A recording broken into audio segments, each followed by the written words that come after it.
Bonsoir à tous, merci de nous accueillir sur Canal Bleu, chaîne 38, 4.1 FM stéréo à l'heure de votre émission show Éducation au second degré. Bonsoir, Pétuel Rissin, bonsoir, Maxime Pierre. Bonsoir Tessia André, bonsoir Maître Maxime, bonsoir à tous et à toutes.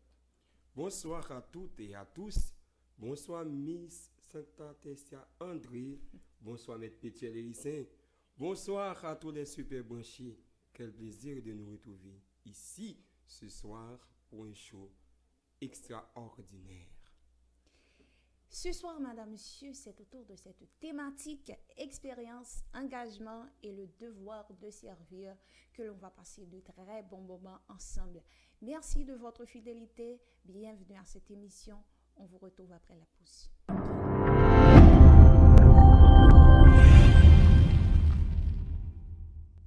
Mesdames et messieurs, chers téléspectateurs, téléspectatrices, auditeurs, internautes de radio, Télécanal Bleu, chaîne 38, 104.1 FM Stéréo, bonsoir et bienvenue à votre émission de prédilection, Éducation au second degré. Ce soir, nous avons une édition spéciale autour de la thématique engagement, expérience et le devoir du serviteur.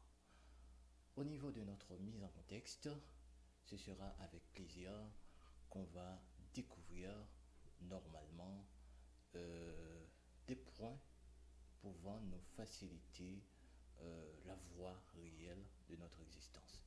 Bien évidemment, on ne pourra pas parler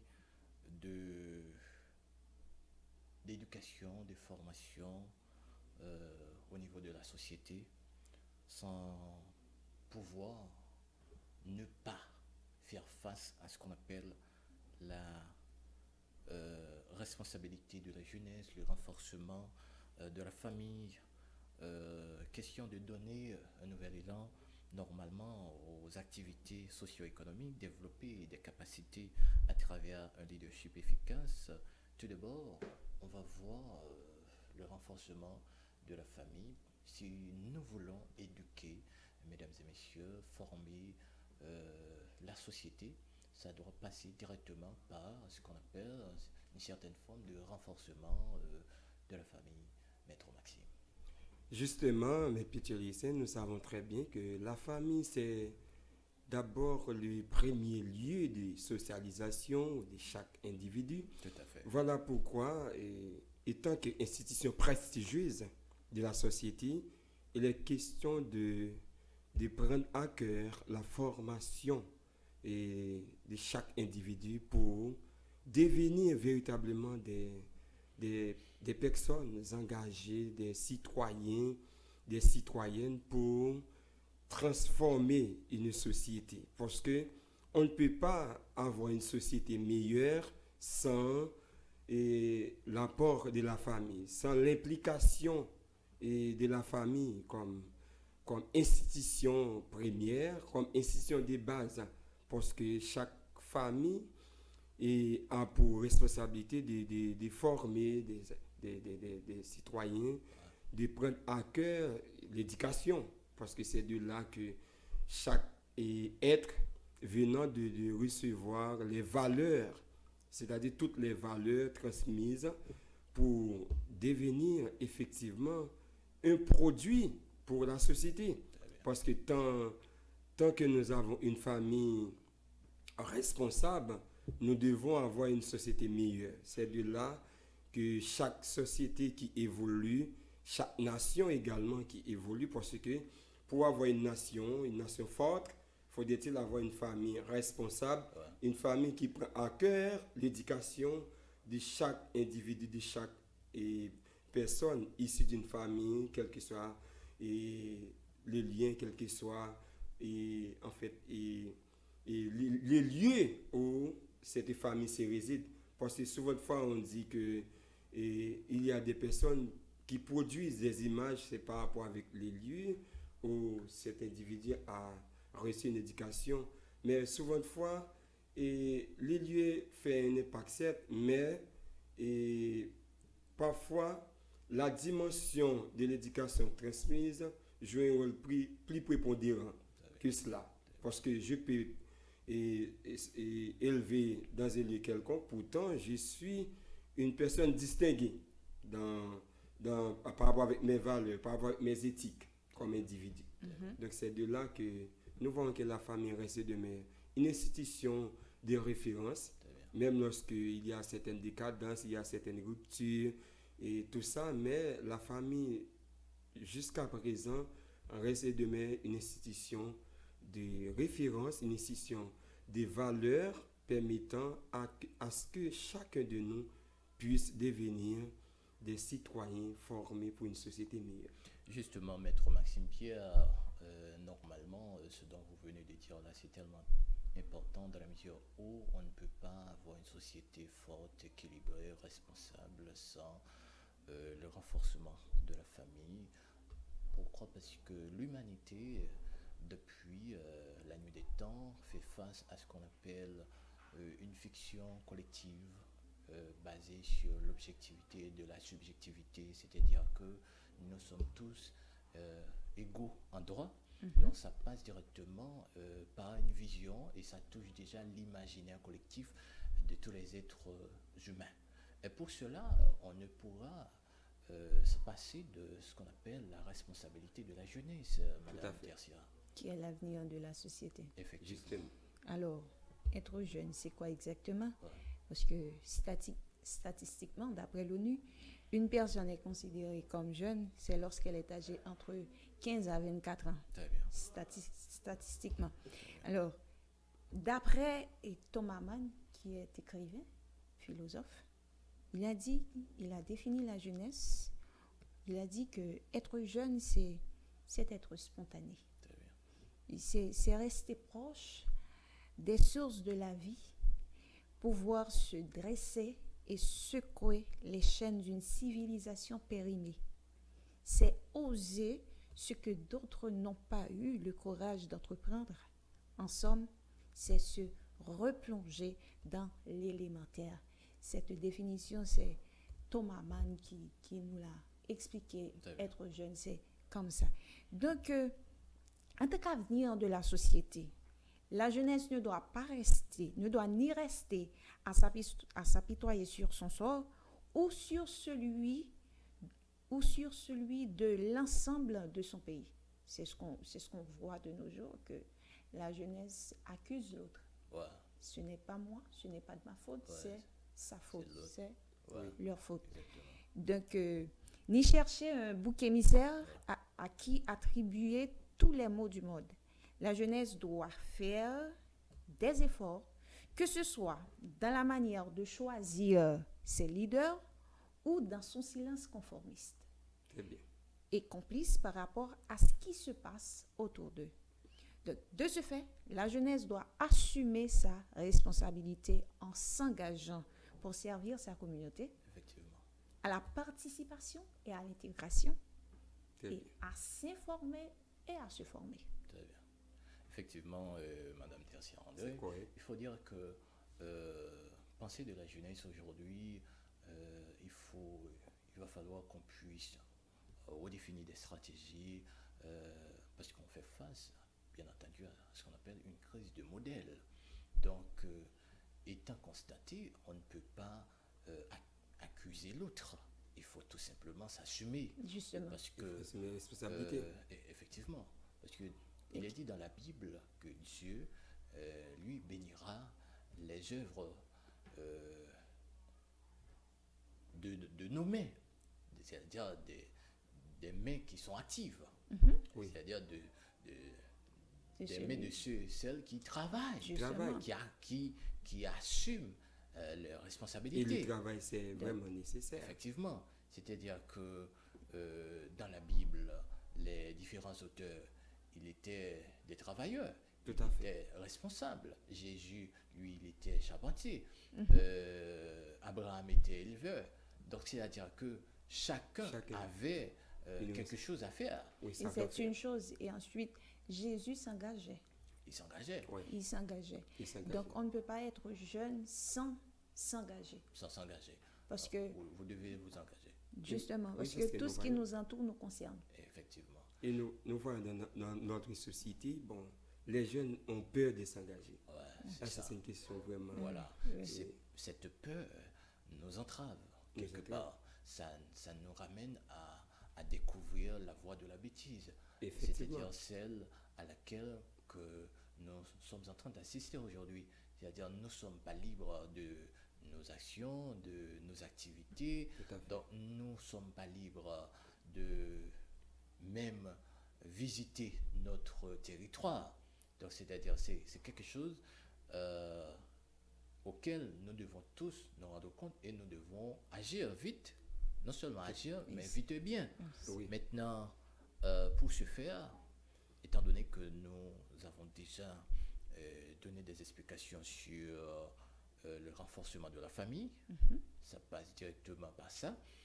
Ensuite, nous avons vu la responsabilité de la jeunesse, mais s'il y a la responsabilité de la jeunesse, il va falloir qu'on puisse donner un nouvel élan aux activités socio-économiques. C'est-à-dire que les projets des jeunes, leurs idées, leurs initiatives doivent avoir un sens. C'est-à-dire ces initiatives doivent être encadrées Matérialisé. et elles doivent être matérialisées. C'est-à-dire pour le bonheur, le bien-être de notre pays. Parce qu'Haïti aujourd'hui, quand on cherche à définir ce qu'elle est, on n'en trouve pas vraiment. On a comme l'impression que nos héros avaient fait quelque chose qu'aujourd'hui le peuple ne s'en rend pas compte. C'est-à-dire, nous héritons de quelque chose que nous ne comprenons pas et nous continuons à ne le pas comprendre. Et comment s'en sortir? Et là, il faut voir l'investissement, mais pour qu'il y ait de l'investissement, même si votre projet est pertinent, même si vos idées sont efficaces, mais il faut qu'il y ait un climat sécuritaire. Et en parlant de climat de sécurité, N'en parlons aujourd'hui, même pas. en Haïti, on n'en parle pas. Ah oui. On n'en parle pas. Ah oui. C'est-à-dire que tous les investisseurs ne pourraient pas s'intéresser à Haïti dans une telle situation. On ne peut pas se mentir.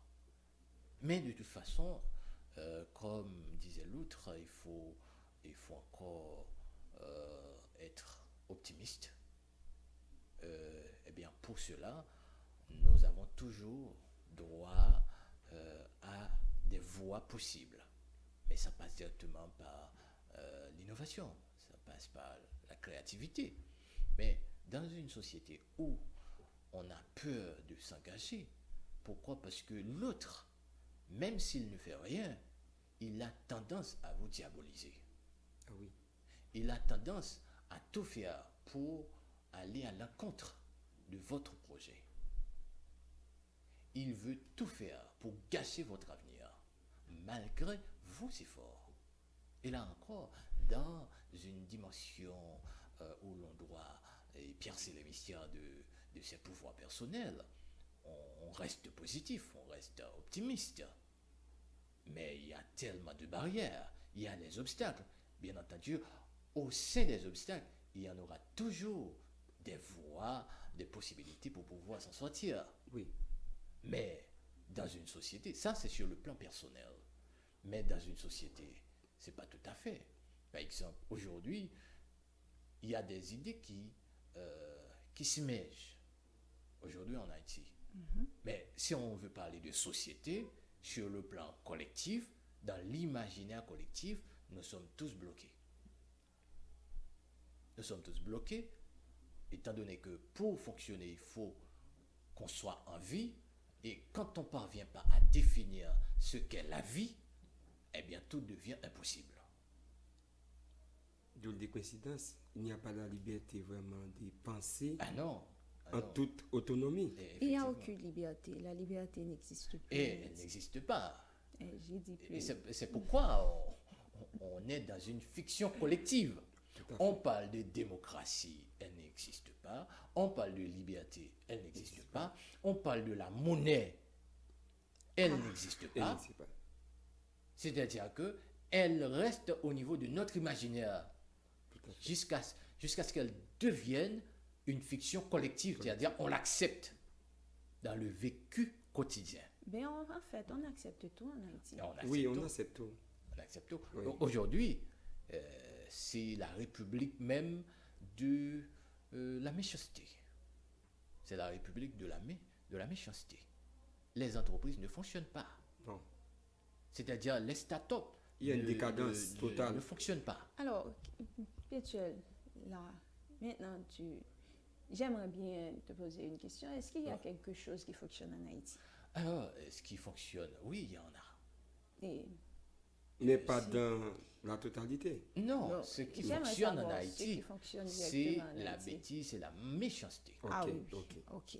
Parce Mais pour qu'aujourd'hui, les institutions, il n'y non, en les a aucune. institutions ne fonctionnent pas. Ne fonctionnent Déjà, la société, on se pose des questions sur l'existence même de la société. Si elle existe, eh bien, écoutez, elle a tellement d'efforts à consentir. Parce que les institutions, actuellement, nous avons une très forte instabilité au niveau de nos institutions. Oui. Vous voyez bien. Oui. Instabilité et inexistence. Je préfère dire les institutions sont inexistantes. J'ai C'est instabilité, quasiment- ce qui veut dire les institutions sont là, quasiment- ouais. mais Elle fonctionne, elles mais peut-être fonctionnent qu'il y a quelque peut-être chose qui de ne fonctionne façon pas. Oui, mal, c'est-à-dire, mais il y a sur quelque la chose forme- qui sur ne la fonctionne forme, pas. On peut constater qu'elle existe, mais pourtant, sur le plan fonctionnel, Ouais. sur le plan administratif, et il n'y a pas vraiment. Et c'est ce qu'on On a appelle. tellement à dire sur ce sujet. On préfère. Voilà. Donc maintenant, parce que ce qui nous rend très mal, toutes les idées d'entreprise de ces décennies, c'est-à-dire de ces 10 dernières années, eh bien, elles restent dans le tiroir. Ah oui. Vous comprenez? Elles restent dans le tiroir. Il n'y a aucune forme d'évolution. On tente, on vous stoppe. Mais il y a un problème de leadership. Et là maintenant, étant donné que tout ça passe par le leadership, étant donné que le développement du leadership passe par le leadership de soi, Ouais. il va falloir Du moins, ce développement personnel. effectivement, Effectivement. donc il va falloir qu'on puisse normalement développer un leadership efficace. Tout dans à ça. fait. Voilà. Et c'est ce à quoi nous devons nous associer si nous voulons vraiment développer des capacités pouvant dévancer le mal qui nous trahit. Parce qu'actuellement là, ce mal qui nous trahit, il est profond. C'est profond. On a comme l'impression, c'est patogé même dans le bas-fond. C'est déjà dans la confusion la plus totale. Et Maître Maxime, comment est-ce qu'on pourrait développer ces capacités à travers le leadership efficace dans ce cas? Normalement, pour développer le leadership efficace, il faut d'abord prendre conscience de ce que nous étions au préalable. Il faut d'abord rechercher notre identité culturelle. Parce que tant que peuple, vous savez très bien comment nous arrivons à être un peuple, encore une nation. Une nation ayant pris naissance le 1er janvier 1804 lors de la proclamation de l'indépendance par les généraux. Si nous ignorons nos valeurs historiques, notre identité culturelle, comment allons-nous effectivement nous mettre dans une concorde pour maintenir à bon escient une stabilité pour un pays? Comment nos ancêtres l'ont si bien fait dans le congrès de la Caille le 18 mai 1803? Ils ont tous conscients, ils ont tous évoué, ont consenti des efforts pour construire cette nation. Et la constitution de cette nation, ça, c'est d'abord un vrai leadership Très bien. qui devrait nous servir un exemple pour aujourd'hui dans cette crise macabre et cette crise vraiment chaotique que nous vivons aujourd'hui. Et c'est de là que il faut aller à la source pour dire, bon, voilà ce que nos ancêtres ont fait. Dans la cérémonie du bois caïma, congrès de la caille, voilà, et des sacrifices émergés que nous avons fait, nous qui sommes ici aujourd'hui, en 2022, voilà, nous devons copier les meilleurs modèles pour maintenir toujours un leadership efficace, Très bien, pour sauver la nation. très bien, tout à fait. Mais sinon, si nous n'allons pas nous converger les efforts et converger en fait nos capacités, déployer les efforts nécessaires pour vivre, pour corriger les erreurs, c'est si bien que, eh bien, nous périrons tous. Un beau jour, on va dire, bon, il était une fois, il y avait un peuple qui vivait sur ces territoires et nous allons tous disparaître. Tout disparaît, effectivement, maître Oui. Maxime Pierre. Donc, nous prenons mettre un thème, on sur un dernier pour sauver. Alors, j'aime la transition parce que je Oui. croyais qu'on était en France. Ah ouais. Ok. C'est Et vrai. c'est pour rappeler que nous sommes des Haïtiens. Effectivement. Donc, on ne peut pas négliger notre langue Ouais. maternelle. Ouais, Yes. c'est ça, Non, c'est important. Hein. effectivement. Et surtout, bon, moi, je me suis posé la maternelle parce Ouais. que c'était encore enseigné. Non, moi, c'est NS4. c'est véritable défenseur Oui. de la langue créole. Et C'est- faut c'est féliciter tous messieurs Akayo, Ouais. académique haïtien, Mhm. qui fait un travail qui est vraiment. Remarquable. Ouais. Oui, Et nous avons salué il faut que étudiants flyer fly, il faut qu'il ait s'y appliquer très bien. effectivement Pour l'effort même qu'il a bataille déployé dans la recherche. pour développer Pour développer. l'autre et ça la créolophonie. Oui, Donc moi-même personnellement surtout pour branche qui Paris hein, et moi c'est un membre fondateur. très bien. Donc déjà moi tout profiter saluer président Fabien Charles et qui c'est professeur et philosophe et normalement qui vivent en France Très qui bien. c'est un grand défenseur et langue créole là. Et nous avons pile monde qui est intéressé par ça. Du coup, c'est là nous mettons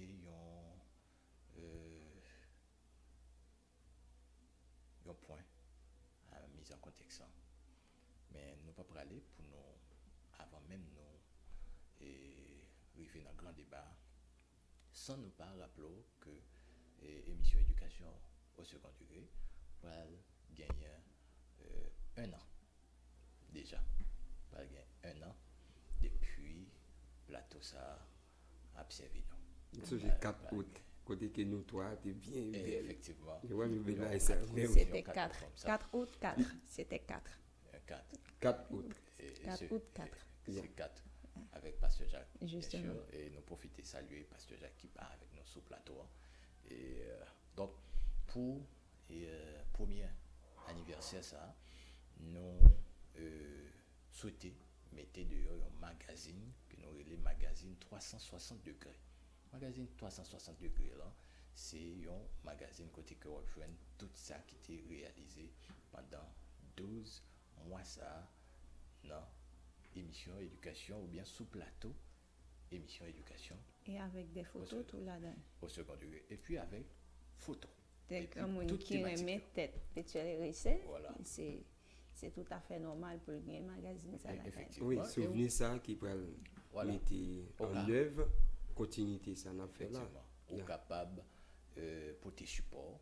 Et nous prenons le bon numéro de contact En espèce et en nature. en espèces et en nature. Oui, parce que. Gagner tout le portefeuille du visionnaire de l'éducation qui c'est livre que serviteur est publié en France, notamment distribué 10 000 by enseignants en formation gratuitement. Surtout Et enseignants. puis distribuer le livre ça gratuitement pour formation des enseignants.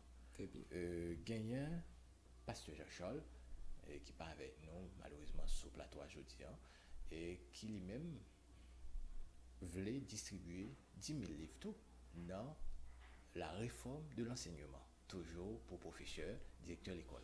On peut c'est là former ton update. Formé au update Parce parce que que nous va en 2022. 2030 a rapproché Yeah. et nous pas capable à pas signer Jean nous qu'on a Oui, signé. faut soutenir de la caille à la modernité. Voilà. dans caravane activité que n'a gagné pendant période pour première Dakati célébration ça, eh bien ça ou la donne c'est des activités n'a fait conférence n'a fait formation et c'est pas gratuit ou même qui t'a aimé supporter événement si là ou même qui t'a aimé supporter activité ça que ce soit magazine 362 degrés et en plus deux livres la réforme de l'enseignement de Pasteur Jacques Chal et le portefeuille du visionnaire de l'éducation de votre serviteur, eh bien, on est capable de contacter dans 31 65 47 65 31 65 47 65 44 32 23 88 44 32 23 88 ou capable de contacter dans le numéro ça pour faire suivi avec support que ou même ou capable de porter dans l'initiative c'est là. N'a rappelé ou gagnant clinique naturelle lui-même qui fait traitement naturel c'est Fondation George Stein adresse lycée Angle rue Delma 101 route de Frères en face marché Cocoyer numéro 47 téléphone c'est 36 36 70 00 34 39 26 38 40 88 29 28 ou à contacter directement responsable clinique ça c'est docteur Pierre Chantal qui est spécialiste en médecine naturelle et n'a pas invité ou même qui t'a aimé prendre une consultation psychologique dans le moment appui psychosocial et en consultation pareil taper des piles surtout dans la situation dans vivre là ou même qui fait face à un ensemble de problèmes dans la famille eh bien on t'a aimé joindre des conseillers conjugaux dépression effectivement donc ou même tout qui termine études classiques orientation alors puis il faut bien mentionner que oui. Non seulement on dit que c'est conseillé, mais il faut accompagner avec des professionnels. Des professionnels. C'est capable de conseiller, mais c'est avant tout aussi des professionnels. C'est des professionnels. Oui. Vous voyez, c'est des professionnels compétents. Compétents. Des professionnels de marque. Justement. Vous voyez bien. Donc, ou même donc, qui termine l'étude classique, qui n'a confusion, qui saura choisir pour l'apprendre, dans qui faculté doit aller, eh bien, ou pas besoin de bataille avec Zamon là pour connaître s'il va dans médecine ou même au bras tout, s'il va dans génie au bras tout, c'est lorsque vous fin assister à des séances en orientation professionnelle dans l'office de la réactivation de soi, le SAR, il a attesté directement dans qui faculté que vous êtes capable d'aller. Ou même directeur de l'école qui t'a aimé prend consultation. Par exemple, je dis alors pas dirigeant l'école parce que ou c'est chef ou dirigeant l'école parce qu'on a une capacité, parce que ou doué pour ça, parce qu'on est capable de faire ça et on fait le bien parce que nous pas fait pour tête nous seulement, nous fait pour une société. Adresse c'est 127 rue Avenue Panaméricaine, Pétionville. Téléphone non c'est 34 89 92 27 34 89 92 27 c'est le numéro de contacter pour prendre un rendez-vous pour capable connaître qui leur rencontrer professionnel ou psychologue qui a un rapport avec problème pour là. Mesdames et messieurs, chers téléspectateurs, téléspectatrices, auditeurs internautes de Radio Télécanal, le chaîne 38 104.1 FM stéréo, c'est là nous mettons un bout avec mise en contexte non pour assoya n'a tourné dans un petit bout de temps pour développement sujet non.